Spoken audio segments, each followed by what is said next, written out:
Hi everybody, welcome back to another video. Today we're doing something quite exciting because we're hosting our first Friends on the Land.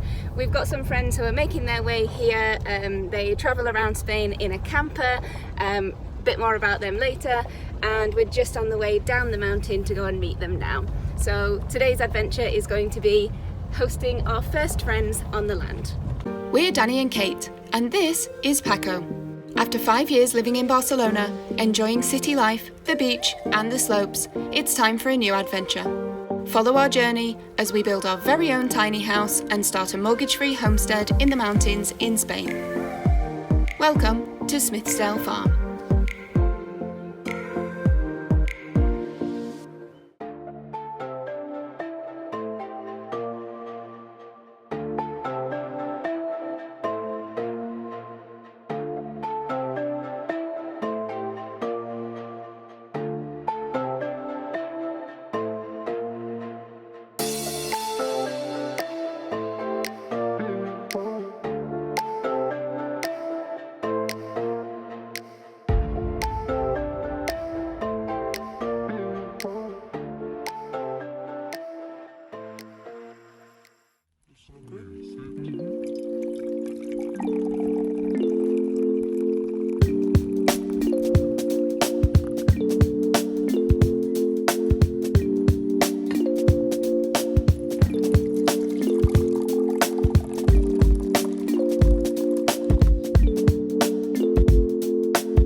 How do you thank friends for coming to visit? You put them to work. Well, we decided that many hands make light work, and so with a few extra hands on the property, we decided to start building a road. It's going to make it much easier for us to get down to the house and also be able to move materials and things closer to the site for us to be able to start building.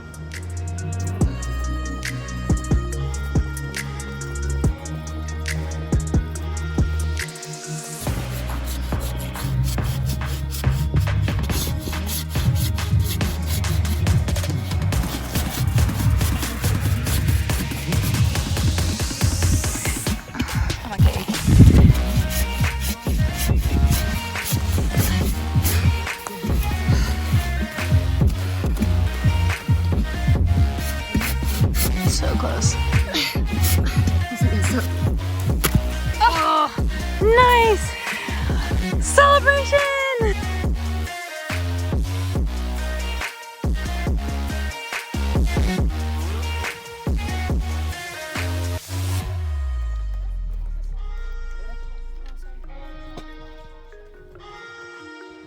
Water break for everybody.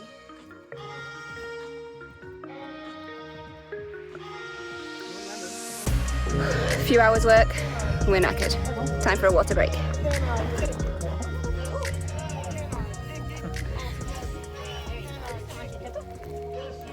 So these are the tools we're using to do the job. We found them in the bottom floor of the house. And I'm really glad we did, because you could not buy tools this strong anymore. At least not in the shop I've seen. And it's a pick obviously, but it's so heavy. It's really, really solid. It doesn't matter what you hit, it doesn't break, and it seems to lift up the stones really well. You can tell it's had a lot of use now and in the past. And then this one we thought was funny because it's a rake, but it's a really weird angle.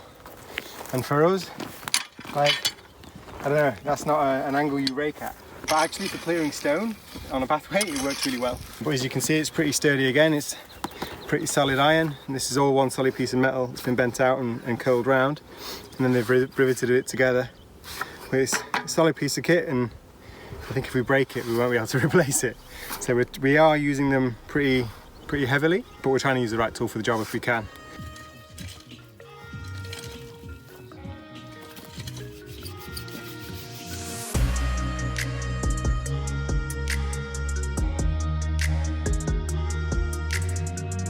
Before we get back to the road build, here's a little introduction to our friends, Chris, Elisa and Ness. As fellow advocates for a simpler life, they're travelling around Spain in their camper, Ida. Elisa shares all sorts of things about the RV renovation and living in a tiny house on wheels on her YouTube channel. Here's an intro. Ready? 3, 2, 1. Hi there, I'm Elisa. After years in the tech industry, I was exhausted by the pressure. So I quit the capitalist hustle. Now I live in a tiny house with my partner and pup, learning to live simply and stress-free. I share that journey here. Hit subscribe and join us in the slow carve. Before we knew it, our friends had to leave, and that meant that we had to drive them back down the mountain to say goodbye.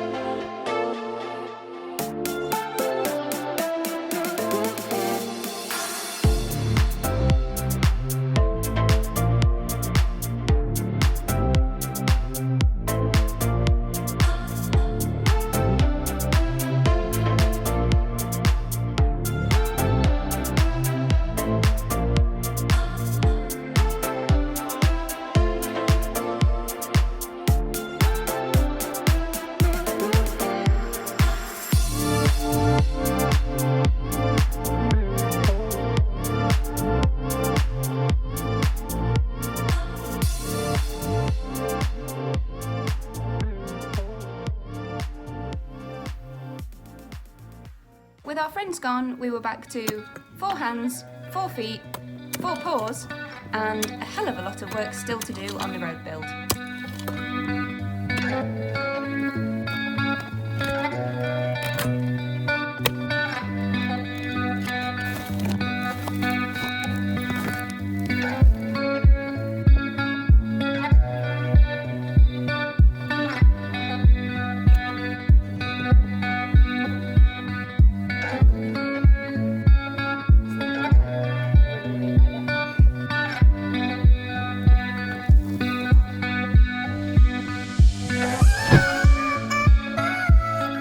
Pieces of mountain rock are massive.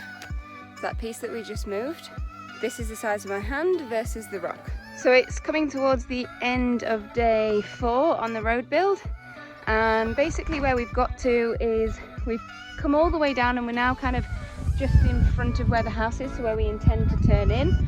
So we've done all this section here leading off the main road, and then what we've got left to do is the bit of kind of round towards the house.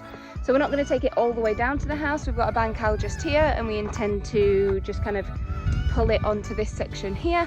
On the opposite side, we're making a little kind of turning point, because to be able to drive out the other way, we're going to need a kind of 3-point turn. So yeah, end of day 4, we're almost there. It's honestly like back-breaking work, but using the tools that were here, the ones that were already on the land kind of found underneath the house, it's giving us a bit of an insight into kind of how this was done originally. And having spoken to some of the locals and finding out about like the ways that the walls are built and things like that, it's super interesting. For anybody who's a kind of history nerd, then you get to learn a bit along the way, which is nice. And the more we learn, the more we'll share with you. So Danny's just doing the bancal wall here, So we're creating a bottom bank because we're going to move some of this soil down so that it's a bit less of a slope, but we need something to kind of support that the other side, so we're building this up here, raking all of this across, and then eventually taking all the kind of stones that we've gathered and moving all that down. And of course we have a little helper who is more play, no work.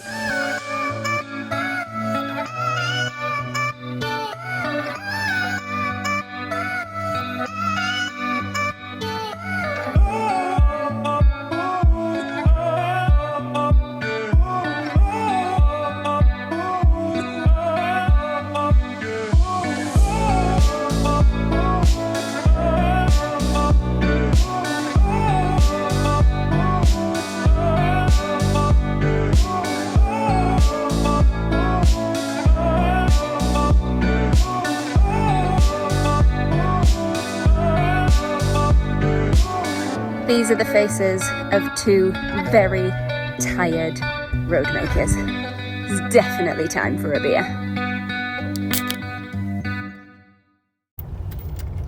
This seems like a pretty appropriate place to leave this one, driving out on the road that we've built. We're feeling pretty great about it, to be honest. We spent a couple of days working really hard, and now we have a road that we can actually drive all the way to the house, which is pretty incredible. So that's where we're going to leave it for this one. If you're enjoying following our journey, then please don't forget to give us that thumbs up, and if you haven't subscribed already, please consider doing so. We'll see you on the next one.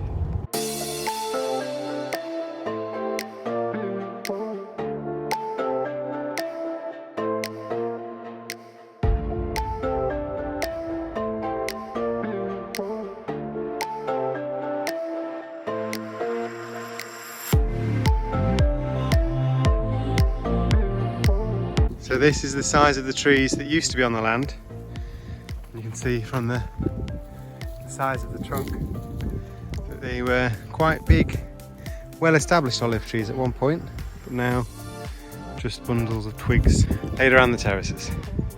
So this is the size of some of the branches that have been left behind when the trees were originally kind of chopped down and pruned, I guess. They're not really pruned.